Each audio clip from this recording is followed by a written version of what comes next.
얼마 전 저희 집을 방문했던 아내의 외사촌 가정, 캐나다에 사는 외사촌 가정이 저희 집을 방문했는데요. 그 집에는 쌍둥이 아들이 둘이 있었습니다. 그리고 막내가 8살 차이 나이는 늦둥이 이제 셋째 동생이 있었습니다. 그런데 그 쌍둥이를 볼 때 제가 볼 때는요, 일란성 쌍둥이 같았어요. 그런데 놀랍게도 얘기를 들어보니까 생기기는 똑같이 생겼는데 이란성 쌍둥이라고 하더라고요. 그래서 어떻게 이란성 쌍둥이인데 이렇게 닮았을까 참 신비했습니다. 그러니까 제가 볼 때는 그놈이 그놈 같아 보였어요. 구분하기가 쉽지 않았습니다. 어느 애가 먼저 난 형이고 어느 애가 나중에 난 동생인지 구분하기가 쉽지 않았어요. 그런데 얼마 전에 이제 그 아이들이 사진을 보내왔는데 한 아이가 머리를 똑같은 헤어스타일인데 여기 뒤에만 완전히 요즘에 유행하는 머리가 저걸 왕창 잘랐더라고요. 그러니까 그제서야 비로소 얘는 얘고 얘는 얘구나 라고 하는 구분이 되었습니다. 그런데 그 아이들과 조금 지나다 보니 아이들이요, 쌍둥이다 보니까요, 해봐야 뭐 얼마나 시간이 차이 나서 태어났겠어요. 형이랑 동생이랑 뭐 하루가 차이가 나는 것도 아니고 같은 날 태어난 쌍둥이인데 지내다 보니까 서로 티격태격하고 싸우기도 하고 이 아이들이 권투를 배워가지고요, 2달 동안 배웠더라고요. 그러니까 장난하다가요, 갑자기 애들이요, 차 마시다 갑자기 퍽퍽퍽 소리가 나는 거예요. 뭐 하는가 봤더니만 싸우고 있는 거예요, 둘이, 남자애 둘이서. 퍽퍽퍽 주먹하면서. 그런데 또 그러다가 또 시간 지나니까 또 잘 지내고 차도 마시고 놀기도 하더라고요. 얘기를 들어보니까 서로 늘 같이 그래도 붙어 다니기도 하다가 또 서양 문화권에서 살다 보니 뭐 형, 동생 뭐 이런 게 아주 구분이 명확하지 않아서 그냥 친구처럼 티격태격 지낸다는 얘기를 들었습니다. 그런데 여러분 생각해 보시면 한국 문화에서 쌍둥이로 태어난 사람들, 학교 다닐 때 저도 고등학교 때 쌍둥이 같은 학교에 다닌 적이 있는데요. 몇 초 차이로 태어나도 생기기는 비슷해 보이고 똑같이 보여도 어떻게 해요? 몇 초 차이로 태어나도 형과 동생이 확실하지 않습니까? 한국 문화에서는요, 사촌 간에도 엄격한 집안에서는 같은 연도 같은 달에 태어나도 어떤 집안은요, 며칠 차이로 형, 동생, 오빠, 언니가 확실히 따지는 것을 보게 되었습니다. 같은 연도에 태어났는데 학교 가면 같은 학교 친구인데 오빠, 형, 누나, 언니 하는 것이 억울할 수 있는데 같은 집에서 같은 날에 태어났는데 그냥 몇 달 차이도 아니고 몇 초 차이에 태어났다고 해서 형, 오빠, 누나, 언니 같은 것이 갈라질 때 얼마나 그 동생 입장에서는 억울할 수 있을까요? 별로 안 억울할 수도 있겠죠. 그런데 거기에 어떤 큰 권리가 관련되어 있으면 어떠하겠습니까? 성경에서 나오는, 오늘 본문 말씀에 나오는 야곱은 에서와 쌍둥이로 태어났습니다. 몇 초 차이로 태어났겠죠. 뭐 길어야 몇 분 차이로 태어났겠죠. 같은 날 태어난 에서와 야곱은 쌍둥이였습니다. 그런데 일란성 쌍둥이처럼 보이진 않은 것 같아요. 에서는 태어날 때 몸이 붉고 전신이 갑옷 같아서 붉음을 뜻하는 에서, 딱 차이가 났어요. 에서라고 불렀고 뒤에 태어난 아우인 야곱은 손으로 에서의 발꿈치를 잡았다는 의미에서 이름을 야곱이라고 지었습니다. 자라면서 형제는 에서는 완전히 남자 중에 상남자였고 야곱은 오늘날로 얘기하면은 그냥 귀공자 스타일 같았어요. 그냥 마마보이 같았어요. 엄마의 그늘에 가까이 있었던 아이였습니다. 자라면서 에서는 아버지 이삭의 총애를 받았습니다. 용감하고 사냥도 잘하고 굉장히 아버지의 이쁨과 사랑을 받았습니다. 반대로 야곱은 어머니 리브가의 사랑을 받았죠. 그런데 이 별로 차이 나지 않았던 에서와 야곱의 차이는 큰 차이가 났는데 그것이 뭐였냐면 장자권이었습니다. 우리나라와 좀 다르게 그 당시 이스라엘 풍습에서 장자권은 장남으로서 출생하는 자가 하는 특권과 책임인데 가정의 주관자가 될 뿐만 아니라 유산은요, 다른 형제들의 두 몫을 분배받을 수 있는 권리를 가졌고 가정에서는 제사장적인 직분까지도 수행할 수 있었고 그리고 아버지의 축복권을 이어받으며 특별히 하나님의 구원 사업에 있어서 주역이 되는 특권이었죠. 아브라함과 이삭과 에서로 내려가는 축복권이었습니다. 한국 사회도 장자가 갖고 있는 의미가 컸지만 이스라엘 역사에서는 이 장자의 의미가 굉장히 컸습니다. 근데 여러분, 사람이 그렇지 않습니까? 항상 사람은요, 내게 있는 것보다 내게 없는 것, 내게 결핍된 것에 더 마음이 가지 않습니까? 내게 좋은 게 아무리 있어도요, 나보다 더, 예를 들면 우리 집에 좋은 텔레비가 있어요. 나보다 더 큰 텔레비전을 갖고 있는 사람을 보면 그걸 갖고 싶은 마음이 들고요, 내게 멀쩡한 것이 있음에도 불구하고 내게 없는 것에 대해서 깨닫게 될 때 그 없는 것에 대해서 갖고 싶어 하는 마음을 갖게 되지 않습니까? 야곱은요, 특별히 다른 사람들보다 그 마음이 컸던 것 같아요. 야곱은요, 자기에게 없는 것에 대해서 그것을 갖고 싶은 마음이 많았던 것 같습니다. 욕심도 많고 시샘도 많았어요. 그는요, 주도 면밀했고요, 자기의 열심으로 내가 어떻게든 하면 된다고 하는 그런 사고방식과 생활 스타일을 가졌던 것 같습니다. 그는 하고 싶은 것이 많았어요. 갖고 싶은 것이 많았어요. 그는 장자권을 갖고 싶고 장자가 되고 싶었고 하나님의 그 축복의 통로를 에서에게서 뺏기를 원하는 그런 탐심이 있었습니다. 성공하고 싶은 마음이 있었어요. 여러분, 그런데 그것을 어떻게 야곱을요, 잘못됐다고만 얘기하겠어요? 우리도 이민사에 와서, 미국에 와서 혹은 한국에서 살면서도 사람은 누구나 다 성공하고 싶고 잘 되고 싶고 잘 가지고 싶고 뭐든지 형통하길 원하지 않습니까? 이민사에 와서도요, 이 땅에 와서 살면서 기왕이면 실패하기보다는 성공하기를 원하고, 기왕이면 살아남기를 원하고, 기왕이면 잘 되기를 원하지 않겠습니까? 그러나 인간적인 관점에서 보면은요, 에서가 더 멋있고 야곱은 참 치사했던 것 같아요.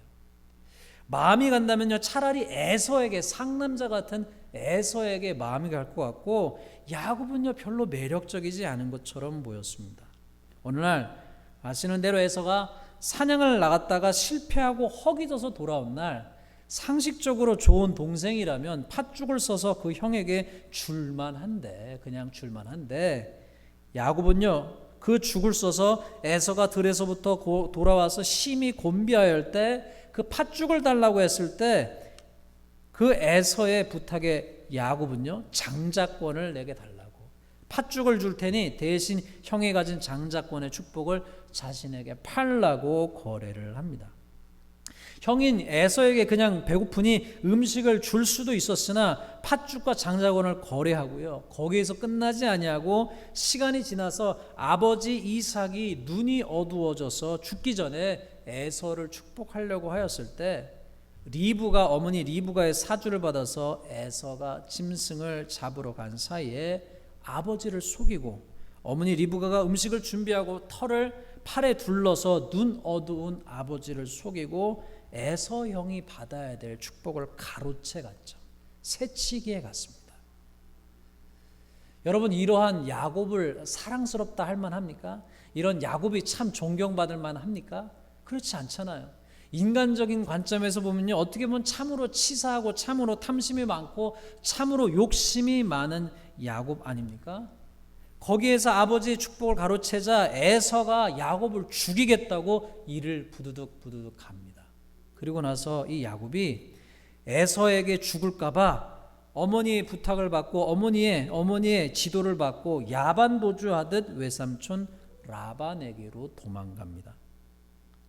형을 속이고 아버지를 속이고 장자권과 축복을 받아서 어떻게든 성공한 삶을 살려고 했던 야곱은, 그런데 그 외삼촌 라반의 집에 가서 그곳에서는 속였던 야곱이 되리어 속임을 당해서 사랑하는 라헬이 아닌 레아와 먼저 결혼하고, 그의 입장에서는 노동력을 착취당하면서 14년의 시간을, 그리고 또 7년의 시간을 보내서 20년 동안 외삼촌 집에서 많은 고생을 합니다. 고생을 하고 고생하며 레아와 라헬과 두 첩을 더하여 4명의 아내를 얻고 많은 아들들을 얻었지만, 시간이 지나자 외삼촌과 외사촌들에게 미움을 받습니다. 고향 땅에서는 에서에게 미움을 받고 죽도록 증오를 받았다면, 이제는 외삼촌 집에서 외사촌들에게 미운 털이 되어 버렸습니다. 그리고 나서 그를 뒷담화하는 얘기를 듣게 됐죠. 그리고 나서 시간이 지나서 만 20년이 지나서 마침내 이 야곱이 12명의 아들들을 데리고 마침내 라반의 집에서 탈출하게 됩니다. 그리고 나서 다시 아버지가 계신 고향으로 돌아갑니다. 나름 자기 주도적으로 인생을 계획하고 이끌고 가는 인생이었어요. 자기 나름대로 그 인생 가운데 성공하기를 원했고 잘 되기를 원했고 형통하기를 원했습니다. 그런데 그렇게 자기도 주도적으로 자기 뜻대로 하려고 했던 이 야곱의 인생 가운데 그 애가 전혀 계획하지 않았던 변수가 발생합니다. 세겜이라는 곳에서 딸 디나가 강간당하는 사건을 겪게 됩니다. 여러분, 얼마나 정말 가슴이 아프고 얼마나 그의 인생의 계획 가운데 없었던 변수의 일이었을까요?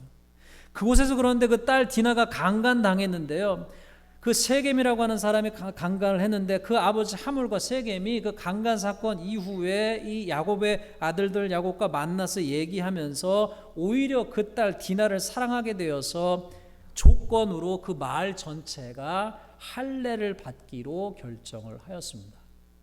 할례를 받기로 결정하고 그 마을 사람들이 다 할례를 받았을 때 시므온과 레위가 주동하여 그들을 다 죽이고 노략했지요.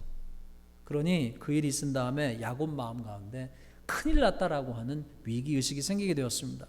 왜냐하면 한 마을의 사람들을 다 죽였기 때문에 그 인방에 있는 그들과 친했던 사람들이 그 야곱에게 찾아 나와서 그들을 죽이면 멸문지화 받게 될 수밖에 없는 그러한 상황의 위기가 있었던 것이죠. 그렇게 그 불안한 마음을 가지고 살아갈 수밖에 없었습니다. 그러나 하나님의 은혜로 그것을 그냥 지나가게 됐어요.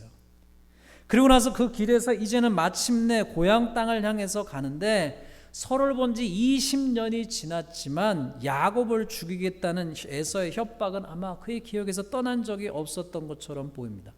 야곱이 예물과 함께 사자들을 미리 보내서 에서에게 자기가 곧 도착한다는 것을 말하게끔 했습니다. 형에게 내가 이제 곧 도착할 것이다 라고 하는 것을 알게 했어요. 그런데 그 형이 그 얘기를 듣고 야곱을 그냥 마중 나오는 것이 아니라 400명을 거느리고 야곱을 만나러 오고 있다고 이 야곱의 종들이 보고를 합니다.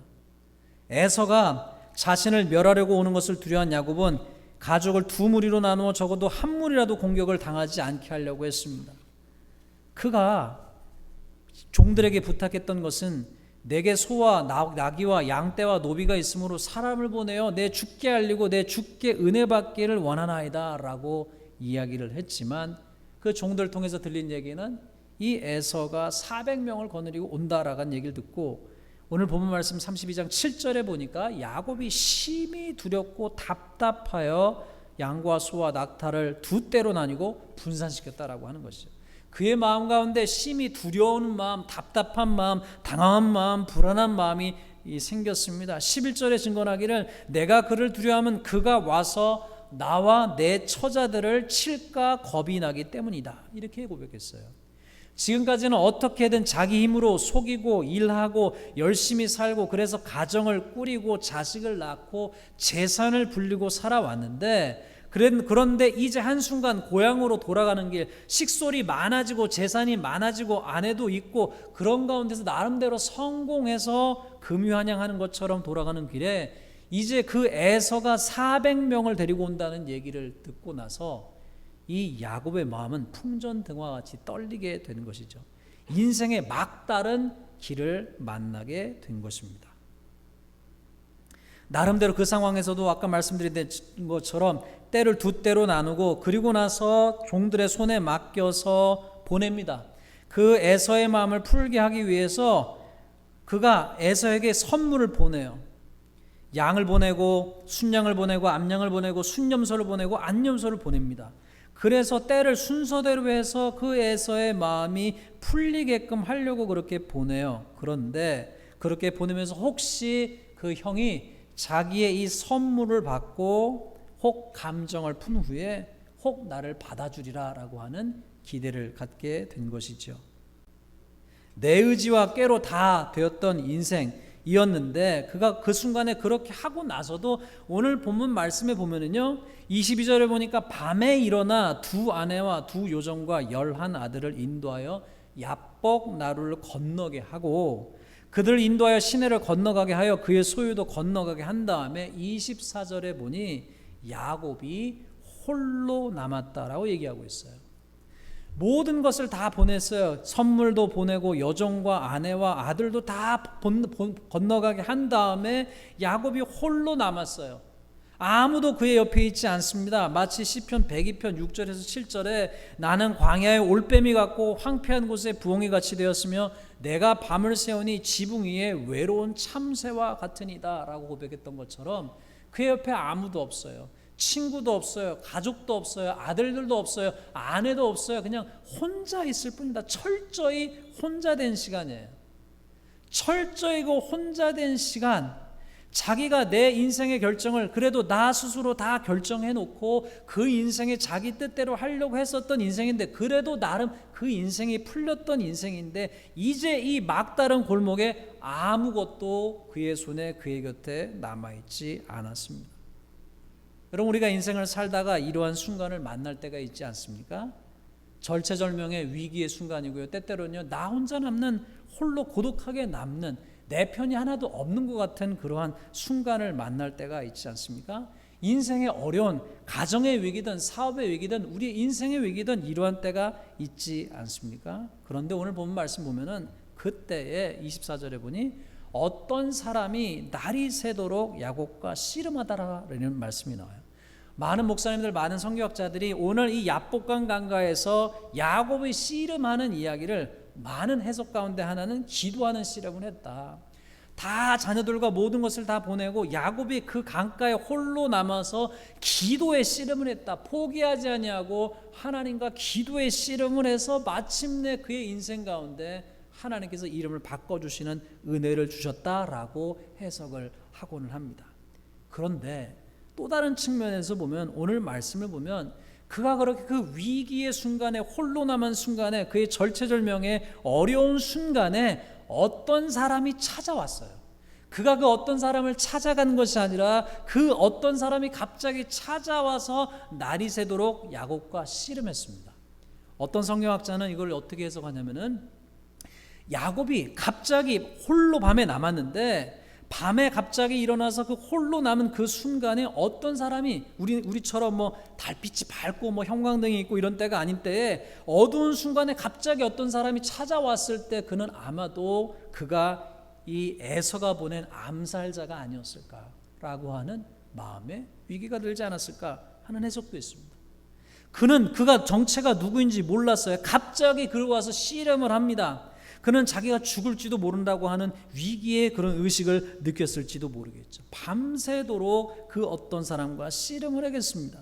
그래서 25절 말씀 보니까 자기가 야곱을 이기지 못함을 보고 그가 야곱의 허벅지 관절을 치매 야곱의 허벅지 관절이 그 사람과 씨름할 때 어긋나게 되었습니다.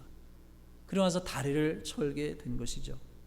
기도의 씨름일 수도 있었지만 물리적인 씨름으로 레슬링하며 자기를 죽이러 온 암살자가 아닐까라고 하는 걱정과 두려움이 있을 수도 있었으나 그는 거기서 그와 씨름하였습니다. 엎치락 뒤치락 하면서 몹시 그 몸이 망가지도록 씨름하고 마침내 허벅지 관절이 부러지게 되었지요. 그렇게 되어서 날이 새었습니다. 그리고 나서 그자가 그와 씨름했던 이가 나로 가게 하라 라고 얘기했을 때 야곱이 그때 어떻게 합니까? 포기하지 아니하고 내게 축복하지 아니하면 내가 가게 하지 아니하겠나이다 라고 그에게 요청을 합니다. 그러자 그 사람이 야곱에게 물으되 너의 이름이 무엇이냐 라고 묻습니다. 성경을 따라서 보면요, 이 천사, 이 씨름한 자가 하나님의 사람, 하나님의 보내신 천사라고 볼 때에 그의 이름을 몰랐을 리가 없습니다. 그런데 그가 내 이름이 무엇이냐라고 했을 때 야곱은 자기의 이름을 야곱, 발 뒤꿈치를 잡는 자입니다 라고 얘기한 것이죠.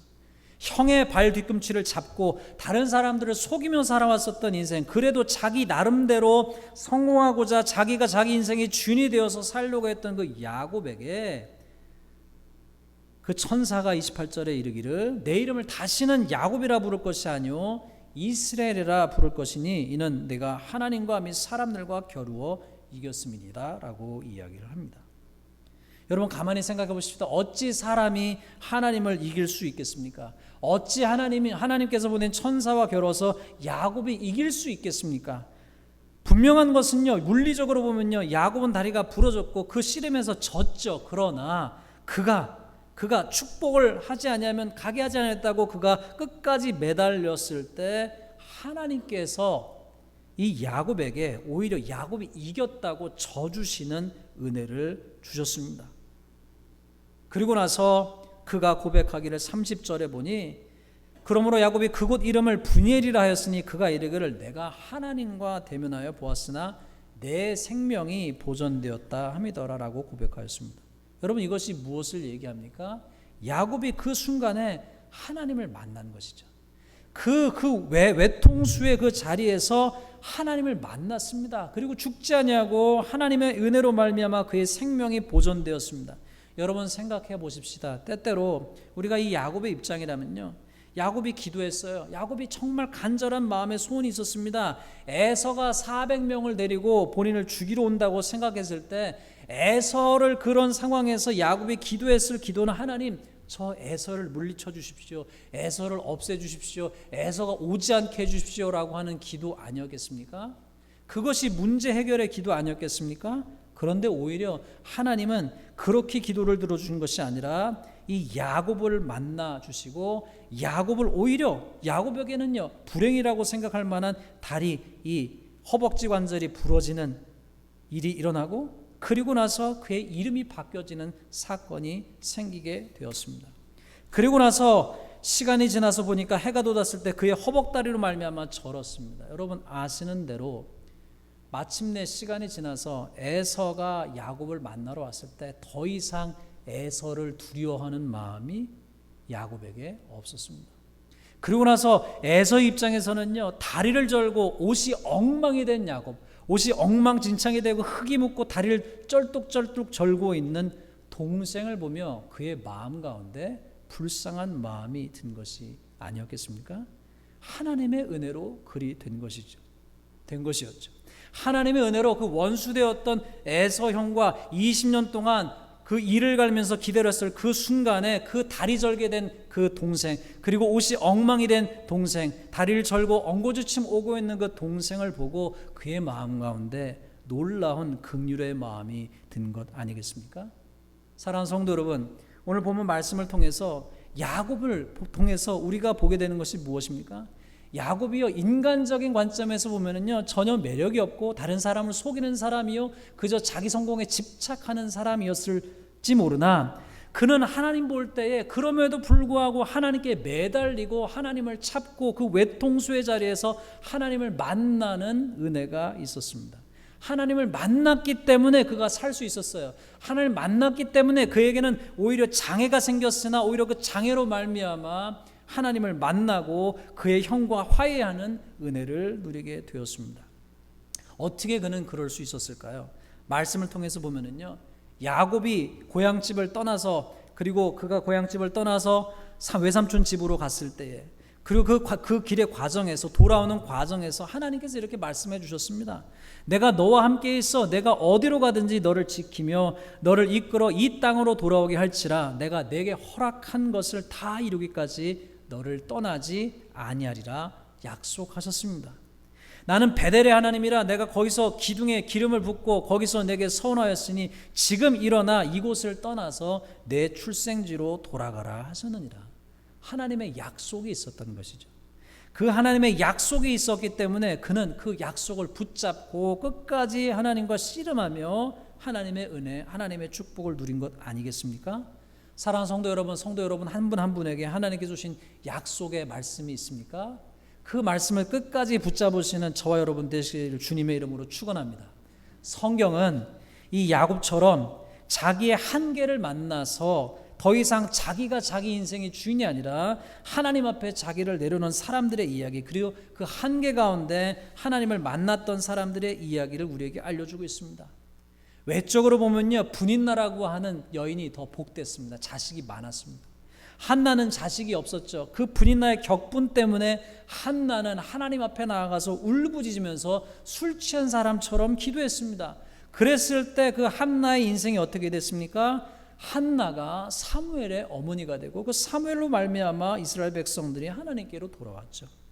여러분, 다윗은 어떻습니까? 다윗에게 있어서 야복강 사건은 적군이 자기와 부하들의 식소를 납치했을 때 그 부하들이 마음이 바뀌어서 자기의 주인인 왕인 이 다윗을 돌로 쳐서 죽이려고 했죠. 그 순간에 다윗이 하나님 앞에 엎드렸습니다.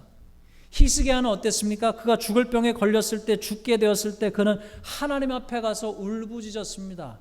그리고 그 백성 가운데 다른 적군이 찾아왔을 때 하나님 앞에서 울부짖었습니다. 그때 하나님께서 그를 불쌍히 여기셔서 살려주셨죠. 지금은 은퇴하신, 한국에서 목회를 하시다 은퇴하신 유기성 목사님이 젊은 시절에 군목 훈련을 받다가 목사님 아들로 태어나서 목회자 가정에 자라서 목사가 되었습니다. 목회자가 되었습니다. 나름대로 괜찮은 목회자라고 생각을 했습니다. 그런데 군목 훈련을 받다가 다리가 부러졌어요. 그래서 장애인이 될 만한 그런 절박한 처지에 몰렸을 때 본인은 그때까지는 몰랐다는 거예요. 자기 안에 예수님을 믿는다면 자기가 예수님 온전히 믿고 있다고 생각했다는 거예요. 그런데 자기가 군목 훈련 받다가 다리가 부러지고 장애인이 될 만한 그런 절박한 처지에 몰렸을 때 본인이 먼저 어려운 문제 딱 부딪혀 보니까 본인이 누구를 믿고 누구를 의지하고 누가 주인인지를 깨달았다는 것이죠. 그러니까 본인이 그런 상황에 딱 됐을 때 아버지에게 연락하고 아버지에게 본인의 문제를 알려줘야 되고 아버지가 빨리 조치를 취해야 하고 군인병원이 아닌 일반 병원에서 수술받게 해주시고 이런 것을 통해서 내 문제를 해결하려고 그렇게 계속해서 아버지를 찾고 있었는데 아버지하고 연락이 안 됐어요. 그리고 나서 주변에 아무도 없이 그냥 혼자 남았던 그 순간에 그제서야 비로소 하나님이 그때 생각났다는 거예요. 다른 걸 다 먼저 생각해 보다가 찾아보다가 다른 것이 다 먼저 생각나니까 다 안 되는 그 순간에 아무것도 안 되고 이제 혼자 남아서 내가 장애인이 되는구나 라고 스스로 생각하는 그 순간에 하나님을 3번 불렀다는 거예요. 하나님, 하나님, 하나님. 그런데 그 순간 본인이 그 위기에 있는 그 순간에 하나님을 다시 만나는 은혜를 누리게 되었습니다. 할렐루야. 예. 그 은혜가 있었어요. 그 순간에. 우리에게도 여러분 그러한 은혜가 필요한 줄로 믿습니다. 때때로 우리 인생의 순간에 우리가 외통수의 골목에 처하게 됐을 때, 때때로 우리 인생의 순간에 어려운 순간에 처했을 때, 그때 다시 하나님께서 우리에게 찾아와 주셔서 하나님이 우리의 주인이 되어주시고 우리의 이름을 바꿔주시고 우리를 통해서 하나님의 새로운 은혜를 인도해 주시는 은총을 누리는 저와 여러분 되시기를 주님의 이름으로 축원합니다.